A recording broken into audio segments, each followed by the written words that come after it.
고린도전서 4장은 사람의 지혜와 일이 분쟁의 원인임을 밝힌 후 여기에서는 고린도 교회의 당파 싸움에 대한 논의를 끝맺음으로써 질책이나 직접적이 아닌 간증을 하며 설득하는 형식을 취하고 있는데 1절에서 5절의 얘기는 사역자들은 하나님의 종이요 관리라는 것이다. 앞서 바울이나 아볼로, 게바는 모두 고린도 교회의 것이라고 했는데 이것은 하나님의 종의 교인의 종으로 오해케 만들 소지가 있는 것인데 이에 대해 그리스도의 일꾼으로서의 존엄성을 높여줌과 동시에 사람들이 함부로 판단하지 말 것을 권면하고 있다. 이와 같이 지금까지 말해온 복음 전도자의 입장을 고린도 교회 성도들은 인정해야만 하는 것인데 사역자는 그리스도의 일꾼, 하나님의 비밀을 맡은 관리인이라는 것이고 그리스도의 일꾼은 원래 3담으로 된 큰 배 맨 아래에서 지휘관의 명령에 따라 노젓는 자를 가리킨다. 후에 누군가의 밑에 종속되어 시중을 들거나 섬기는 자를 의미하는데 사역자는 그리스도의 거룩한 사역을 이루는 일을 하는 종인 것이다. 두 번째로는 하나님의 비밀을 맡은 관리인인데 이 맡은 관리인은 직과 다스리다의 합성으로서 주인의 뜻에 따라 자기에게 맡겨진 집안일을 처리하는 자의 의미인데 하나님의 비밀은 지혜로움을 깨달을 수는 없었지만 이제 하나님께서 계시하신 영적인 진리 구원의 신비 등을 의미한다. 하나님의 비밀을 맡은 관리인은 그리스도께로부터 권한을 위임받아 복음 안에 계시된 하나님의 구원 계획과 십자가의 말씀을 전가하는 사람을 가리키며 하나님의 정직이로서의 소명감과 사역자로서의 지도자적인 존엄성을 나타내어 보여주고 있는 것이다. 맡은 사람에게 요구되는 것인데 이 요구되는 것이 어떤 사본에는 너희는 구하라 명령으로 되어 있다. 문자적으로는 요구되는 것은 필요로 하는 것을 의미하는데 여기 신뢰할 수 있는 사람은 믿을 수 있는 것인데 충성, 신실로 번역될 수 있다. 에베소서 1장 1절에 보면 그렇게 되어 있는데 여기에서는 신뢰할 수 있는 사람으로 의미한다고 볼 수 있다. 하나님께서는 자신이 부르신 관리인들에게 일을 맡기시되 좋은 언변이나 세상 지혜를 가진 사람이 아닌 신실하고 믿을 수 있는 사람을 요구하시는데 여기 드러나는 것입니다는 발견하다 드러나다 어떤데 제1부정가고 수동태로서 신뢰할 수 있는 사람이라는 것이 개인이나 사람의 판단이 아닌 주인이신 하나님의 공유로운 판단에 있는 것임을 나타내고 신뢰할 수 있는 사람이라는 것은 하나님 앞에서 자연히 드러나게 될 것이다. 내가 여러분에게 판단을 받든지가 여기 내가는 우리에게 나로 주어를 바꾸어 자신의 상경험을 간증하고 있는 것인데 바울이 하나님의 비밀을 맡은 자로서 신뢰할 수 있는 사람인지 아닌지에 대해서 최종적인 판단을 내리는 사람은 고린도 교회 성도들이 아니다. 사람의 법정에서 판단을 받든지가 나오는데 문자적으로는 사람의 날들에 의해 이며 주의 날, 주 예수 그리스도의 날로 비교가 되는데 사람들은 판단받는 것은 세상 법정에 고발하는 날짜를 정해야 재판을 받는 것을 의미한다. 나는 내 자신도 판단하지 않습니다인데 자기 자신이 뛰어난 하나님의 종이라거나 형편없는 일꾼이라고 판단하지 않을 뿐더러 판단의 주체가 사람에게는 전혀 없으며 자기 자신조차도 스스로를 판단할 자격이 없다고 말하고 있는 것이다. 내게는 양심에 끓이기는 것이 조금 더 없습니다인데 이것은 자신이 신앙생활하는 일에 있어서 아무런 흠이 없다는 뜻이 아니라 관리인으로서의 양심에 끓이김이 없음을 깨닫지 못하는 것이다라는 것인데 여기에서 유의해야 할 것은 바울이 자기의 양심에 절대적인 판단 기준을 두지 않았다는 사실이다. 어렵게 되는 것은 아닙니다인데 이 어렵게 되다는 옳게 여기다의 수동태로서 옳다고 판단하시는 그리스도의 판단을 시사하고 있는 것이다. 하나님의 일꾼으로 부르심을 받아 아무리 열심히 일하고 양심에 끓임이 없을 정도로 충성했다고 할지라도 그것으로 하나님께로부터 옳다고 인정을 받을 수는 없는 것이다. 오직 나를 심판하시는 분은 주님이십니다인데 범죄하고 유한한 인간에게는 스스로 판단할 능력과 권한이 없으므로 오직 우리를 판단하실 분은 모든 일꾼들에게 봉사할 것을 요구하시고 그것을 올바르게 평가할 능력과 권한을 지니신 주님뿐이신 것인데 이것은 고린도후서 5장 10절에 기록되어 있다. 무엇보다도 바울에게 중요한 것은 하나님의 법정에서 동기를 포함하여 모든 것을 낱낱이 살피시는 하나님의 불꽃 같은 눈동자인 것이다. 주님이 오실 때까지 판단하지 마십시오인데 사람은 외모나 허영심, 자기 기준에 의해 사람을 판단하기 때문에 잘못 판단할 가능성이 많다는 것이다. 주님께서는 밝히실 것이며 드러낼 것입니다인데 사람들은 눈에 보이고 귀로 들은 것에서 근거하여 판단하기 때문에 어둠 속에 감춰진 것들이나 마음속에 있는 동기들은 판단 내용으로 전적으로 제외된다. 그러나 주님의 심판은 근본적이고 철저하시기 때문에 그 어떤 것도 숨기거나 변명할 수가 없는 것이다.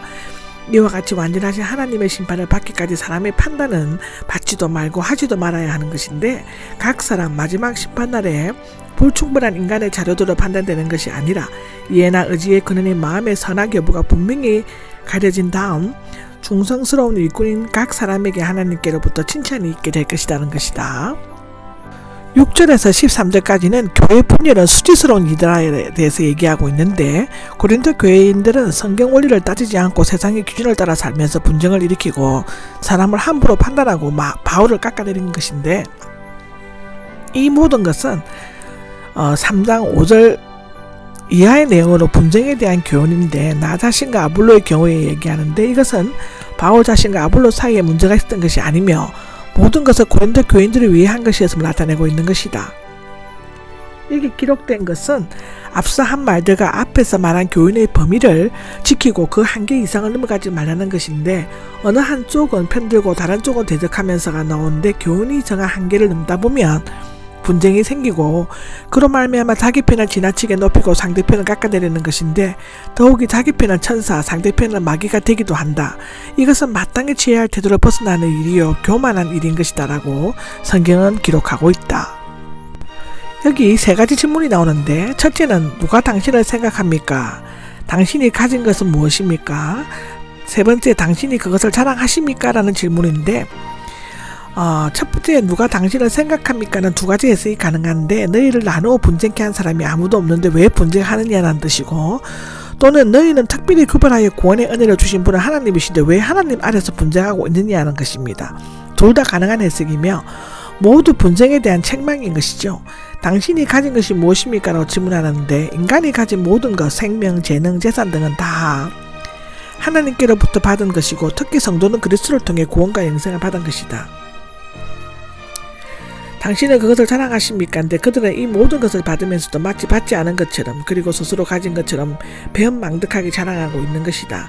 말하자면 그들은 하나님께 받은 선물을 잊어버리고 받지 않고도 가진 척하는 거짓과 위선과 교만의 죄를 짓고 있는 것이다. 여러분은 이미 배가 불렀습니다가 나오는데, 바울 서신에서 찾기 힘든 풍자적으로 통렬하게 비난하는 표현인데, 바울은 앞에서 고린도 교인들이 어린아이 같은 믿음을 가졌다라고 했지만 여기에서는 배가 부른 자로 묘사하고 있다.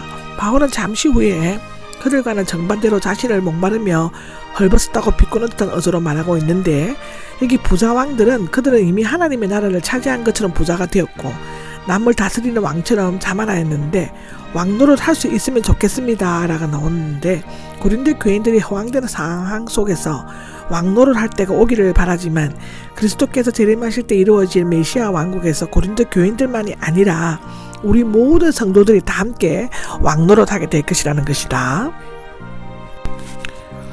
사형당하기로 작성된 사람들인데, 바울은 9절에서 13절에 자신이 겪었던 쓰라린 경험들을 낱낱이 진술하고 있습니다.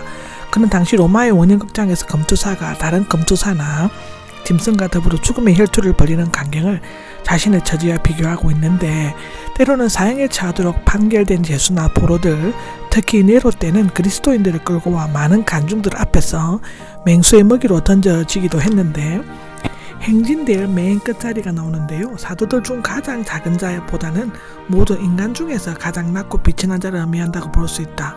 고린도 교회들이 왕이 된 것처럼 자만하고 있을 때 바울은 개선 행렬의 맨 뒤에 끌려와 죽임을 당할 자를, 즉 포로들, 사형수들을 상상해줄 수도 있다는 것이다. 이것은 에베소에서 당한 고난의 경험이라기보다는 사도 바울의 복음 전도자로서의 전생애를 특징적으로 요약한 것으로 볼 수 있다고 로마서 8장 35절 이하, 고린도전서 15장 30절 이하, 고린도후서 11장 26절에는 기록되어져 있다. 이것은 바울뿐만 아니라 그리스도를 쫓는 하나님의 백성이 당할 세상의 싸움이라고 히브리서 11장은 말하고 있다. 온 세상 곧 천사들과 사람들이 나오는데, 직역을 하면 세계와 천사들과 사람, 세계는 온 우주를 의미하고 그 안에는 천사, 즉 선한 천사와 악한 천사와 사람이 포함되어 있는 것인데, 온 우주가 하나의 거대한 원형극장을 의미하는데, 하나님의 종들은 영계와 지상계를 포함한 전 우주의 장소에서 구경거리가 되어 있는 것이다 라고 말한다. 10절에 보면 우리는 그리스도 때문에 멸시를 받습니다가 나온다. 풍자적으로 예리하게 세 가지가 대조하고 있는데, 첫째는 가르침에 관한 대조고, 둘째는 행동에 관한 대조이고, 셋째는 신분에 관한 대조다.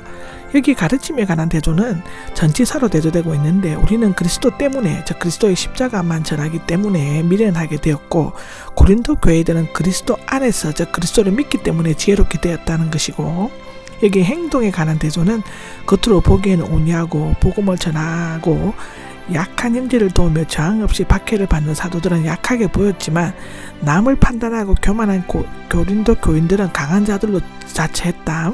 여기 신분에 대한 대조는 사도들 없이 왕노릇한 고린도 교회들은 존귀한 자들처럼 영예를 누리지만, 복음을 전하기 위해 온갖 고난을 당하는 사도들은 멸시를 받았다라고 비교하고 있다.